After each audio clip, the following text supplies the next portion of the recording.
What's going on, everyone? Welcome back to another edition of Action Sunday. Today, I'm changing gears.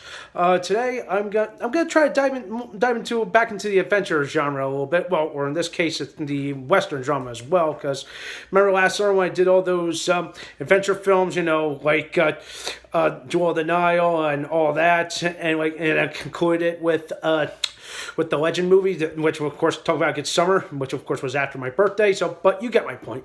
But anyway, so I kind of want to repeat a little bit of that formula this time. But, of course, we'll see how the rest of the summer goes, okay? So, today, I'm going to review Quigley Down Under, okay? It stars Tom Selleck playing a guy named Matthew Quigley. And, of course, it's a Western set in the outback. Believe it or not, hence the title on Down Under. The whole story is very interesting. I'm like, had me wondering. I'm like, has this ever been done before? Is this what was like in the outback during the 1800s? Like post post Civil War, I believe. It wasn't exactly accurate because they didn't exactly tell us.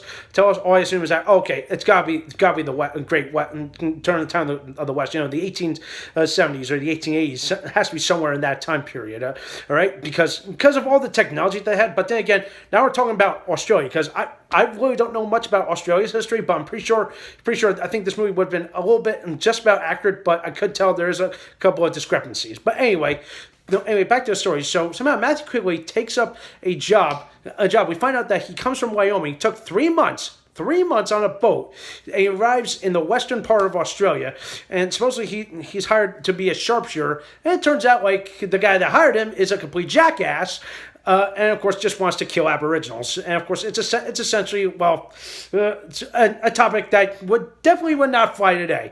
So I don't want to talk much, but then again, that was the one thing that I think I would knock on this movie is like, okay, this is definitely this is definitely post Civil War, whatever it would be like in the outback, but it's of how the way the Aboriginals were treated. So in a way, it's systemic racism. But of course, did not like it. But will admit one thing: the villain is a fucking asshole, and of course, played excellently by Alan Rickman, who is known for playing jackass and villains. So, and don't worry, he gets his comeuppance in the end.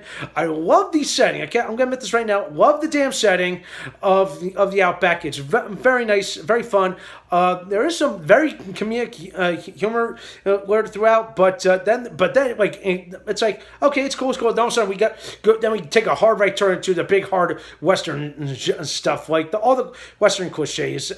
I wouldn't say cliches, but like the tropes. Okay, like getting hogtied, getting left out in the desert for dead, which I've seen done in countless Westerns before. May I'll review some with John Wayne sometime later this summer. Who knows? But anyway, you get my whole point. But story-wise, beside the things that really wouldn't fly today, it's still a fun movie. I love like Tom Selleck really brings this role to life. Like he to me, it's like okay, we're popped into the middle of things. It's like we don't know much about this guy, but for one movie and for a 2-hour movie, you get your whole money's worth to learn as much as you can about these characters, about this world. Well, even though it's not, I wouldn't say it's maybe a little historically inaccurate, depending on who you look at, but it's still a fun film. Alan Rickman does a good job as the villain.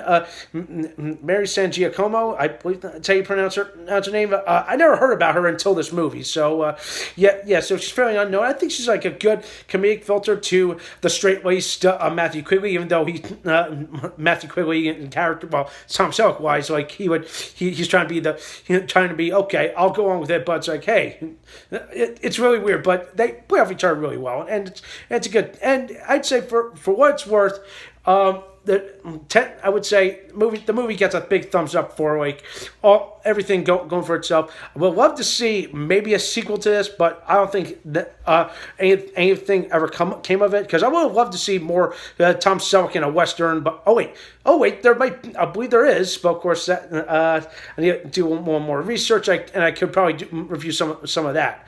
All right, but if I had to give Quigley Down Under a score out of 10, let's see. I'm gonna not. Unfortunately, I'm gonna give this movie maybe a 7 out of 10. That's as best I'm gonna get because of all the things I told you about. Like I said, elements I would not fight a. I would definitely not want to present this to anyone because I could definitely have people saying do not play this movie, but it's still a fun movie if you just for the Western part, okay? And of course, like I said, also the Western tropes were definitely there, which of course it's the kind of stuff I've seen before. I think they could have been done a little better.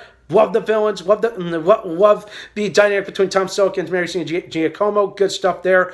It's a fine Western. If you want to give it a watch, it's over on the Stars app. If you have the Stars Network, go give it a watch. All right. So that does for a night. Let me know what you think. Thumbs up this video. Subscribe to my channel. Stay tuned for some more awesome, exciting videos.